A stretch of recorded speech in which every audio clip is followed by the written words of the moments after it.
ناپایه زخم، لنډه او دردونکې کیسه.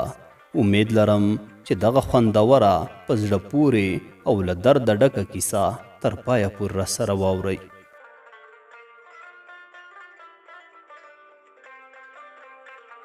ځینې زخمونه نه د وخت په تېرېدو سره رغېږي او نه هم په هېرېدلو، یوازې ژورېږي او په زړه کې ځان ته ریښې پیدا کوي او داسې شي لکه د انسان د ساه اخیستلو یوه برخه. دا داستان د یوې روڼ نظره او ساده زړې جینۍ د ژوند کیسه ده. هغه چې په یو ځل کتلو شروع شوه، په یوې موسکا یې دوام وکړ او په یوه ګواښ سره یې زړه ټوټه ټوټه شو. هغه فقط مینه شوه په خپلې ټولې سادګۍ او باور سره. خو ژوند تل د رښتونو انسانانو سره مهربانه نه وي.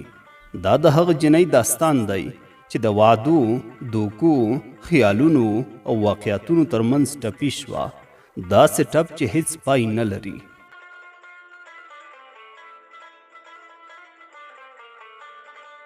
له کله مې چې سیاوش ژوند ته راغی، هر څه نوی رنګ واخیست.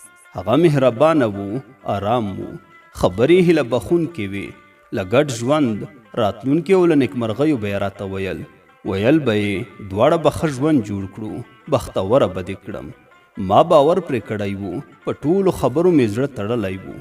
کله به یې چې له خپلې مینې او وعدو راته ویل، سترګې به مې ورته ځلېدلې. هغه به تل ویل چې کورنۍ یې مالداره ده، شانداره واده به درته ونیسم.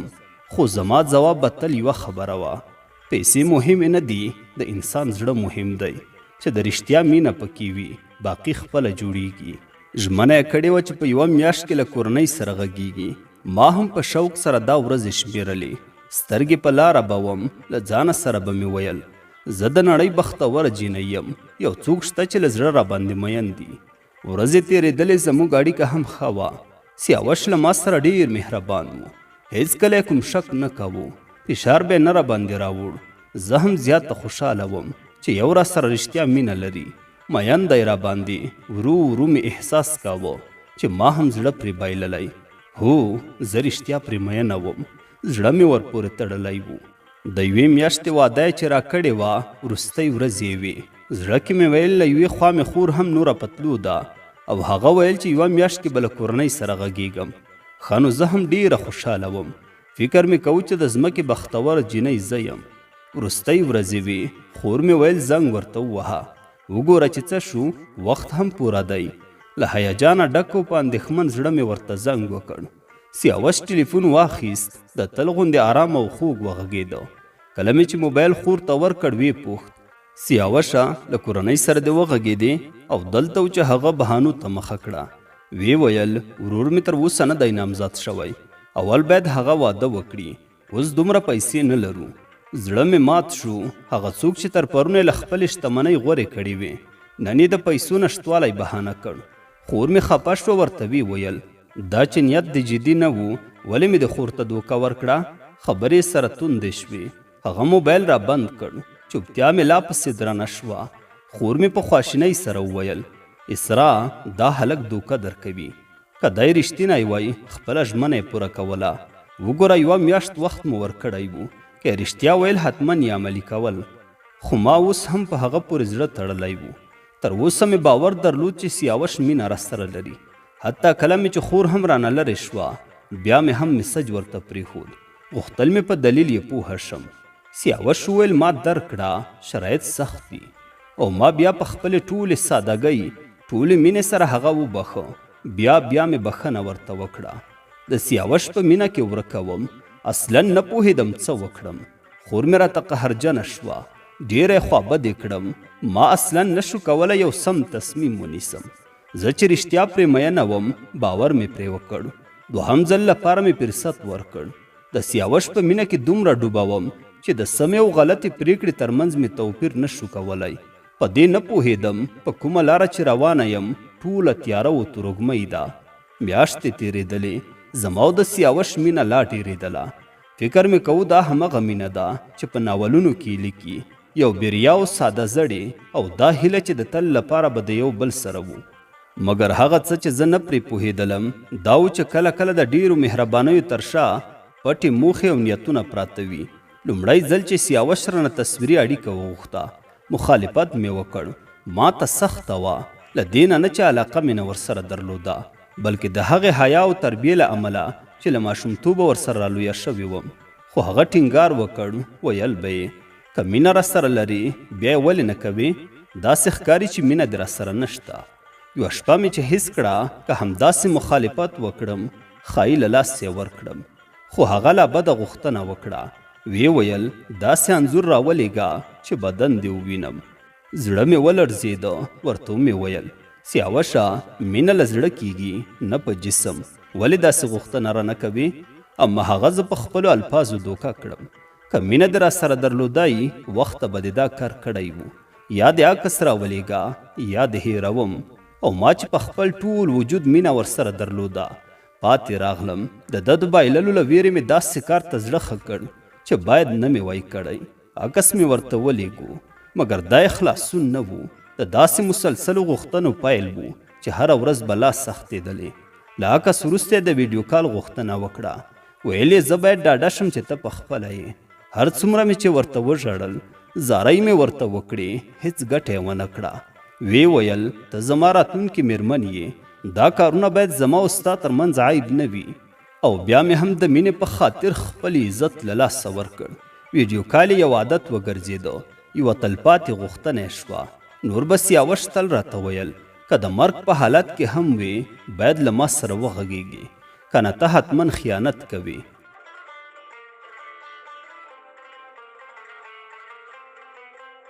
د هغه آرامې مینې نه اوس فقط شک او تردید پاتې و.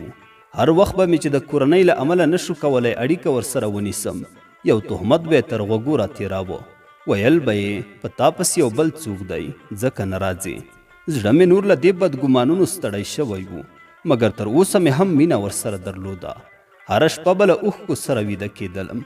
نه پوهېدلم ولې ټولې هغه مهربانۍ نن راته په یو ډول روحي شکنجې بدلې شوي. تر دې چې خور مې راباندې پوهه شوه. خبره شوه چې څه بدې غوښتنې له ما کړي، انځورونه، ویډیوګانې. غوسه شوه، زړې زما غوندې مات شو. خور مې همیشه ویل کوم هلک چې رښتیا دې خوښوي هېڅکله هم له تا بربنډ عکسونه یا ناسمې غوښتنې نه کوي. زه هم تل په دې هڅه کې وم چې ځان ته دا وښیم چې سیاوش مینه راسره لري، مګر خور به همیشه ویل مینه نه در سره لري، یوازې خپل نفسي خواهشات پوره کوي. زه چې په سیاوش مینه وم نه مې غوښتل دا ومنم. د همدې لپاره مې خور هم نوره نه راسره غږېده. زه اوس په دوو لارو کې ورکوم، نه مې سیاوش پرېښودلی شوی او نه هم خپله خور. زه رښتیا په سیاوش مینه وم او په دې هر څه مې باور نشو کولی. له خور سره مې اړیکه یوازې د خور په څیر نه وه، ملګرې وو، حتی یوه ورځ هم له یو بله نه بیلیدو. مګر د سیاوش د مینې په خاطر ان له خور سره هم وجنګېدم او د هغې ټولې خبرې مې نادیده ونیوې. تل به مې سیاوش ته ویل څه وخت خوځګارۍ ته راځې، ولې هغه همیشه پلمې کولې. ورو ورو مو اړیکه سړه شوه. هغه ته انتظار مې لا پسې زیات شو. کله به چې افلاین وم یا به مې ستونزه وه او نه مې شو کولی چې ان واوسم، سیاوش به ډېر خوابدی و. ویل به یې ته حتما له کوم بل چا سره اړیکه لرې. ما به ورته قسمونه کول چې ویده شوی وم یا مې کوم کار درلود، مګر د هغه باور نه راتلو. څو ځله مو په همدې تړاو جنجال وکړ، تر دې چې یوه ورځ مې سیاوش ته وویل وروسته له دې کله چې ویده کېږم اپلاین کېږم به چې کوم شک ونه کړي. هغه ویل سمه ده. خو کله به چې د شپې 11 بجې کېدلې ما به ورته وویل نوره به ویده شم، خو هغه به راته وویل دروغ، ته حتما له کوم بل یو سره اړیکه لري. دا شمېره د ګل شي خو بله شمېره هم لري، په هغه بله خپل عاشق سره مجلسونه کوي. او زه له دې ټولو شکونو بدګمانیو نوره ستړې وم. هره شپه به همداسې کېدل، شک او تردید به و چې زما زړه ته به یې ټپ ورکولو. نه پوهېدم باید څه وکړم. له دې کم باورۍ او شکایتونو ډېره ستړې شوې وم. هره شپه په ژړا ویده کېدلم او ورځ به مې په جنګ او خفګان سره تېرېدله. له یوې خوا د کور کارونه ورځ تر بلې ډېرېدل او بله خوا مېلمانه به مو هم وو. واقعا ستړی وم. نو سیاوش همغه پخوانی انسان نه و، نه یې د مهربانۍ درک و او نه هم د هغې مینه چې له ما سره یې درلوده. هغه په یو خودخوا او بې رحمه انسان اوښتی و، بې پروا او بې احساسه و. دې موضوع زه ډېره ځورولم. له ما یې غوښتنې هره ورځ ډېرېدلې. تل به یې غوښتنه دا وه چې په ویډیو کال کې ورسره بربنډه وم. ما به ورته ویل چې رښتیا مینه په جسم او ظاهري پورې هیڅ تړاو نه لري، ولی هغه به ویل نه ته اوس هم همغه پخوانی فکر لري، هسې مې هم مېرمنه کېږي، هیڅ کومه ستونزه نه لري. کومه شپه به چې له ډېرې ستړیا خوب وړی وم، هغه به ګمان کوو چې له کوم بل هلک سره اړیکه لرم، ګواښ به یې راته کوو چې ځان وژنه کوم. په تصویري اړیکه کې به یې عجیب او غریب کارونه کول. کله به ویل ټابلیټ خورم او ځان له منځه وړم. زه ساده وم او باور به مې کاوه چې ګواکې رښتیا دې کار ته لاس اچوي. ډېرې شپې به له خوبه ورته تېرېدلم، ویښه به وم چې غوسه نه شي او ځان وژنه ونه کړي. هره شپه به یې نوې پلمې یعنې بهانې راوړې، ویل به یې بېروزګاره شوی، کورنۍ یې سم چلند ورسره نه کوي، عاید نه لري، او ما ته به ویل چې د کم معاش له امله ډېرې سختۍ کالي. ما به تل ورته ویل په ګډه ژوند به جوړ کړو، پیسې مهمې نه دي. د شپې به چې کله یوازې شوم په زړه کې مې ویل چې رښتیا هم سخت کارونه کوي، له څومره ډېرو ستونزو سره به مخ وي. زموږ اړیکې هم داسې دوام درلود، اما د هغه ناسمې غوښتنې او بېځایه ګواښونه ورځ تر بلې ډېرېدل. په دې موده کې مې خور هیڅ خبرې راسره نه کولې، تر دې چې یوه ورځ یې د سیاوش له کیسې مور خبره کړه. وایي څه سخته ورځ وه، مور مې ډېره قهر شوه، موبایل یې رانه واخیست. دا حالات راته ډېر سخت و. ورو ورو مې ګمان کاوه چې شاید خور به مې رښتیا وایي.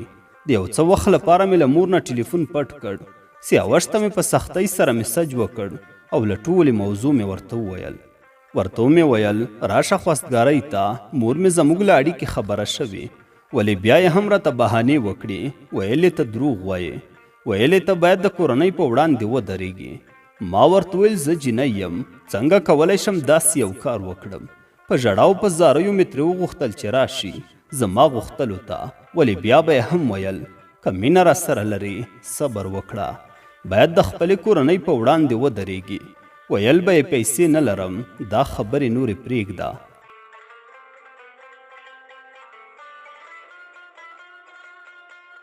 مور مې بیا را باندې پوهه شوه، ډېره زیاته غوسه یې وکړه. ما هم د ډېر استرس او فشار له امله په پټه د مور خبرې په غږیز میسج کې سیاوش ته ولېږلې. ومې ویل وینې چې دروغ مې نه دي درته ویلي، مور مې په رښتیا له هر څه خبره ده. ولې بیا یې هم شک وکړ او ویې ویل خدای خبر د چا غږ دی. اخره شپه مې میسج کې ورته وویل وروستی فرصت دی، نور موبایل رانه اخلي، مګر بیا هم جواب دا و د موبایل له پایلې دې هم خبر یم، غواړي په همدې بهانې سره له ما جلا شي.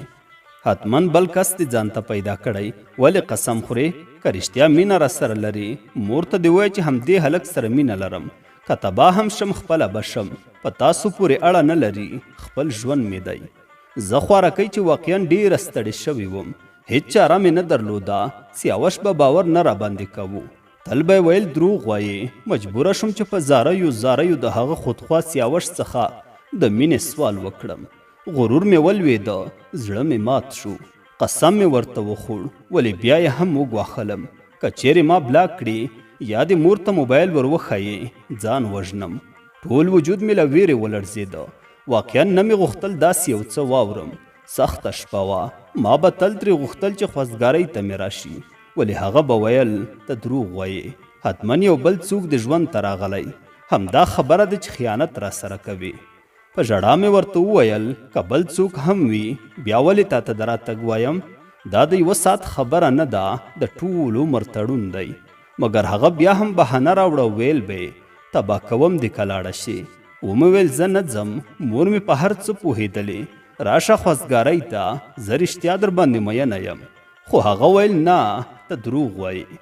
په دې سخت حالت کې چې باید زما ملاتړ یې کړی وی، د دې پر ځای چې د غره په څیر مې شاته ودرېږي، براکه زه یې ماته کړم، سپک یې کړم، بد رد یې راته وویل. تل به یې شک کوو. سهار چې شو خور مې ولیدل چې لا هم له سیاوش سره میسج کوم.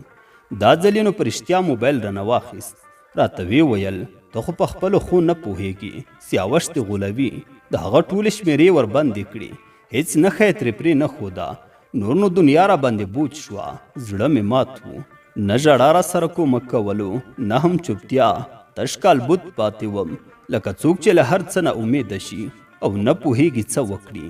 2 ورځې تېرې شوې، د هسې په نوم ارامتیا ډېر زر پای وموند.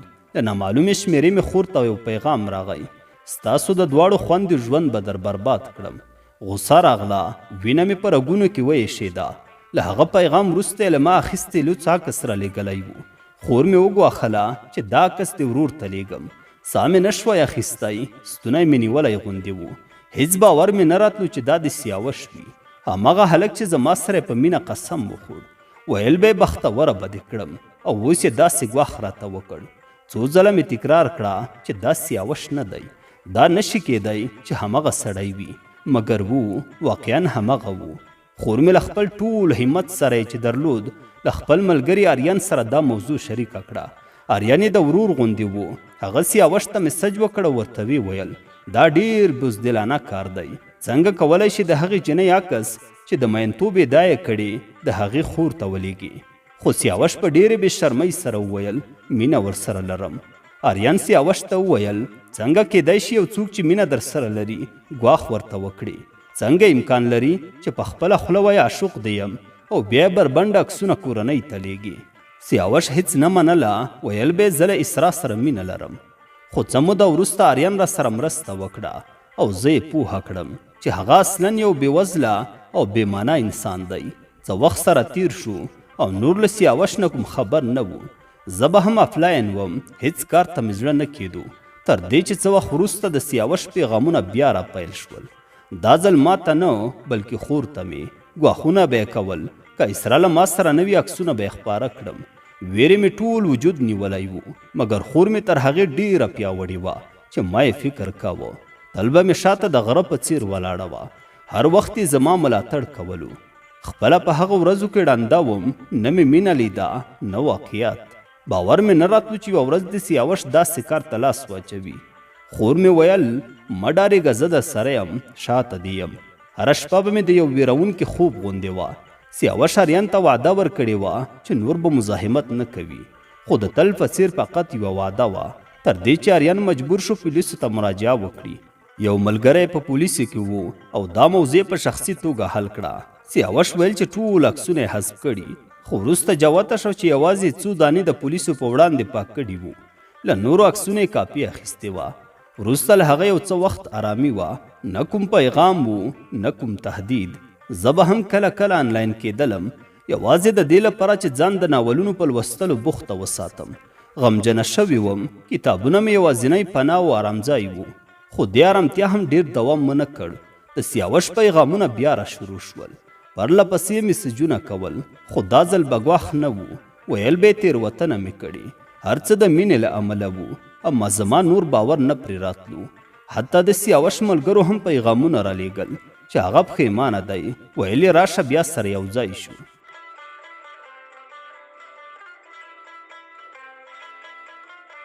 مګر ما نور نه غوښتل چې هغه تورو له اوښکو ډکو ورځو ته بیا ور وګرځم. منم چې مینه مې ورسره وه، د هغې په وړاندې مې احساس پاک او سپېڅلی و. مګر هغه خودخوا و، یوازې خپل ځان لیده. ویل یې چې تېروتنه یې کړې، مګر اوس پښیمانتیا څه په درد خوري؟ ملګرو یې عکسونه راولېږل، ویل به یې چې وګوره څه ترې جوړ شوي، خو زما لپاره د بیرته تګ لاره نه وه پاتې. باور مې له منځه تللی و. وخت تیر شو، د سیاوش سیوری مې نور له ژوند نه ورک و، خو د زخمونو نښې لا هم زما په زړه پاتې وي. هغه زخمونه چې نه په اوښکو ورغېدل نه په هېرېدلو، بلکې د خپل ځان د ارزښت په پېژندلو سره مې ورو ورو مرهم وموند. څه وخت وروسته بیا پیغامونه راغلل، بیا هم همغه پخوانۍ خبرې وې. مینه در سره لرم، تېروتنه مې کړې، خو نور مې زړه نه رېږدېدو، سترګې مې نه نمجنې کېدلې. زړه مې د هغه لپاره نور ټوپونه نه وهل، هېر کړی و. نه دا چې هغه مې هېر کړ، بلکې زده مې کړل چې ځینې خلک باید سره له ټولو خاطرو او یادګارونو یې د تېر وخت په یوه څنډه کې پرېږدي. نور مې په مینې هسې د پخوا غوندې باور نه درلود. باور مې مات شوی و، صدمه یې لیدلې وه، تر پښو لاندې شوی و. سیاوش بیا هم غوښتل چې ژوند ته مې راشي، د مینې په خاطر نه بلکې د پښیمانتیا له امله. خو پښیمانتیا هیڅکله هم د مینې ځای نشي نیولی. اصلا مې نشو کولی سیاوش درک کړم. آیا دا اوس مینه وه؟ اوس ساعتونه ساعتونه په دې سوچ کې وم چې ولې زما په حق کې دومره بدۍ وکړلې، او اوس ولې بیا پښیمانه دی. له هغو تورو او ترخو ورځو اوس څو میاشتې تېرې شوي دي. اوس نه اوښکې شته، نه سیاوش، او نه هم کوم ګواښ. ورو ورو مې په ژوند کې سکون او آرامښت ځای ونیوه. داسې نه چې هغه مې هیر کړ بلکې زده مې کړل چې څنګه له هغو ټپونو سره ژوند تیر کړم چې په زړه مې پاتې دي. په دې دومره موده کې مې خور هر وخت را سره وه. په ټول توان یې زما ملاتړ وکړ او ما ته یې وښوده چې د خپل ځان ارزښت وپېژنم. دا ټولې ورځې زما لپاره یو درس غوندې شوې چې هیڅ وخت په هغه چا پورې زړه ونه تړم چې وړ یې نه وي. څه موده وروسته مې ژوند بیرته نورمال حالت ته راغی. د خپلو درسونو په لوستلو مې پیل وکړ. هغه ناولونه به مې ویل چې خوښ به مې وو. ژوند کې مې نوره ویره نه وه، ځای یې هیلو او امیدونو نیولی وو. د تل لپاره مې د هغه سره خدای پاماني وکړه. د هغه له یادونو سره، د هغې ساده جنۍ سره چې د خپلې مینې د اثبات لپاره د تباهۍ تر کندې لاړه.